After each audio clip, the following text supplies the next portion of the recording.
Full spoilers for Boruto chapter 27 are here. This scene turns out to be a flashback from a few chapters ago when Jura visited the bookstore in Konoha. And that means Jura hasn't moved in chapter 27.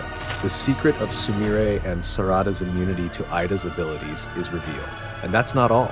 Kawaki still has powers that haven't been fully unleashed. And most terrifying of all, Mamushi's power is more terrifying than you think. I'm Nim without the E. Let's begin. The chapter begins with a scene continuing from the end of chapter 26, showing Damon strangling Sarada and Sumire. And as we suspected, Damon is only trying to threaten them, especially Sarada, because at this point, Damon states that with just one swing of his mood, he can wipe out people like Sarada and Sumire in an instant. Damon is so confident in his power that he even thinks they won't realize they're dead before it's all over. Then, in the midst of a situation that seemed calm enough, Eida tried to reconfirm with Sumire and Sarada why the two of them were not affected by her charm. But Sarada asked back if this meant that Eida would kill her. However, as we expected, Eida was not that cruel and said that she would not kill her. But on the other hand, Eida tried to reveal her secret. The fact that we have known all this time that only the Otsutsuki are exempt from her charm, there are still some people inside and outside the village who are certainly immune to Eida's abilities. In short, the people Eida refers to are those she has chosen, or more accurately, those she has exempted from her charm's abilities. But what is a big question mark for Eida herself, and what confuses her, is that she is not aware of these exemptions. They are done unconsciously. And yeah, because in fact, Eida herself has not been able to control her own powers from the beginning. So, since the beginning, Eida has wanted a friend from the bottom of her heart, and that desire has unconsciously activated her ability, making Sarada and Sumire exceptions. And at this point, Eida just wants a sincere and normal relationship. She herself cannot even imagine Sumire and Sarada trying to hurt her.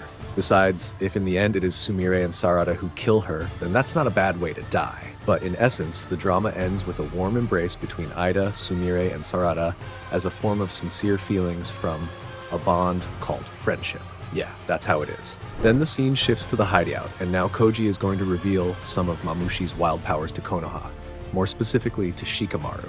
But since I think the explanation is quite complicated, here's the short version, guys. The Mamushi we know is about to invade Konoha, and he has a pretty insane ability. He can split himself.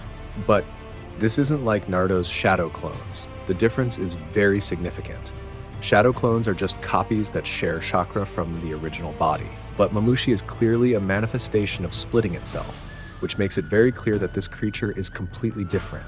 All of its splits are real, not imitations or shadows. So even though it splits into many parts, there is no decrease in chakra or power at all. It's like each body has full power, just like the original version. Now, its weakness lies in its eyes. Koji said that if you want to stop the splitting ability, destroy both eyes of the source. Once the eyes are destroyed, it won't be able to split itself anymore. The problem is, the troops under him also have the same eyes, so they can still do the same thing, and that's what makes the situation complicated. Shikamaru thought that if the bodies kept multiplying, it would be very difficult to handle. But on the other hand, if they split too much, the user himself would have difficulty controlling everything. Koji finally set a safe limit. If the number is around 20 to 30 bodies, it can still be handled. More than that, it starts to get dangerous. Then an important question arose from Shikamaru. What if one of the divided bodies hides far away, for example in a headquarters or an inaccessible place? Will it still be alive even if the other bodies are destroyed? Koji casually replied that it was nothing to worry about. Basically, all the individuals resulting from the division cannot stay far apart. Naturally, they will come closer to each other again. Like magnets, they will be attracted to each other and eventually gather around the largest or most dominant body. In other words, the most effective strategy to defeat this monster is let them gather first, then attack them all at once. Focus on the one with two eyes, as that is the core of its power. Once its eyes are destroyed, its ability to divide stops, and all the other bodies will lose their direction. Simply put, this monster can split endlessly, but it still has a weakness in its eyes. They cannot stray too far from the main body. So as long as the Konoha shinobi can hold off the largest one, the rest will come on their own. Yeah, that's more or less how to deal with a monster like Mamushi. However, in the middle of the dialogue between Shikamaru and Koji, there was an interesting suggestion from Inojin. According to him, Why wait in Konoha? Why not attack first before they actually reach Konoha? And yeah, it turns out this wasn't a coincidence or something that hadn't been thought of before, because actually Koji had a reason. And to be precise, the reason Koji allowed the fight to happen in Konoha was to prevent Jura from targeting Himawari and Boruto. In other words, if those two made a move, then Jura would surely move as well. But even though this sounds quite confusing and strange, one thing is certain. Konoha's current enemy actually seems to like the village itself. More specifically, Jura enjoys the bookstores and shops that sell sweet foods. So in conclusion, Jura doesn't want the worst possible outcome, like the destruction of Konoha, to happen because of a fight. He absolutely refuses to let that happen. As for Mamushi, since he's Jura's subordinate, of course he respects Jura's decision, meaning Mamushi will be much more careful not to cause any damage inside the village during his mission to find his target, Eida. And yeah, that's pretty much the conclusion of this dialogue. And it turns out, the leak we saw yesterday was actually a flashback scene from a few chapters earlier and not a scene from chapter 27. Then, at this point, Koji finally helps Inojin learn his new jutsu. And of course, the new technique or jutsu that Koji will teach him is more powerful than the mind and body transmission that he has mastered. And this is also the reason why Koji brought Inojin to this hiding place. And since, according to Koji, Mamushi is expected to appear in the village in about a week, or maybe even sooner, that means Inojin doesn't have much time left. In other words, he has to master that jutsu within 2 days at most. This is actually insane.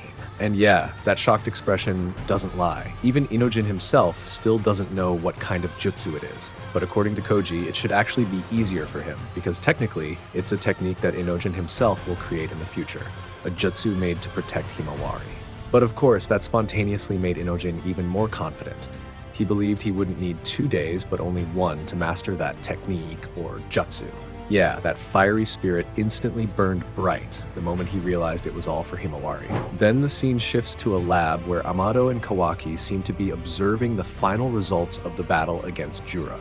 In short, Amado concludes that the tree that regenerated Jura's wounds is actually the same god tree as his own. In other words, the god tree is not only for healing or regenerating wounds, it also functions as a very powerful weapon and an impenetrable shield. But I can't lie. Hearing that, we naturally feel that Jura has no weaknesses, right? And yeah, that's at least what Kawaki concluded from Amado's explanation of Jura's abilities. But Amado continued that Jura is far from weak, to the point that he thinks Jura might be an immortal being. But it seems that at this point, Kawaki is still optimistic. He even feels that with more power, he can defeat Jura. However, Amado tells Kawaki that he can't say much or anything bad, because that's the limit of his abilities. Indirectly, Kawaki intends for Amado to increase his power even more. Kawaki even chokes him, threatening to break his neck if he doesn't do it. Because if Amado wants to continue working with him and revive his daughter, that's all Amado has to do. But according to Amado, Kawaki's body had already warned him that it could no longer hold out any longer. This had already been a problem before Kawaki fought Jura, so if he continued to push himself, it would only destroy him. But once again, Kawaki didn't want to beat around the bush and repeat himself. Because no matter what, Kawaki would grant Amado's request if Kawaki truly eliminated all enemies. So in conclusion, there was no choice but to take this risk. However, as usual, the scene is left hanging, and now we move to an interrogation room between Konohamaru and Lord Kobu. But honestly, this interrogation panel is quite difficult to explain in detail. In short, Konohamaru tries to side with Boruto and defend him, especially with the line about who the real traitor is. And of course, in the middle of the interrogation, Shikamaru secretly talks to Konohamaru and says that he is the one who helped Boruto escape from the interrogation. But what is certain is that in this situation, Shikamaru asks Konohamaru for help. But before we know what happens next, the scene shifts to Sumire, Sarada, and Eida. Remembering that there is something that needs to be done in the lab, Sumire says goodbye to them. But when Sarada wants to leave too, Eida stops Sarada and hugs her, saying that she is not done talking yet. A few minutes after Sumire leaves, it turns out that Boruto is waiting for Sumire outside. In short, Boruto asks Sumire for help to repair the sword that was previously damaged when fighting Jura in the Land of Wind.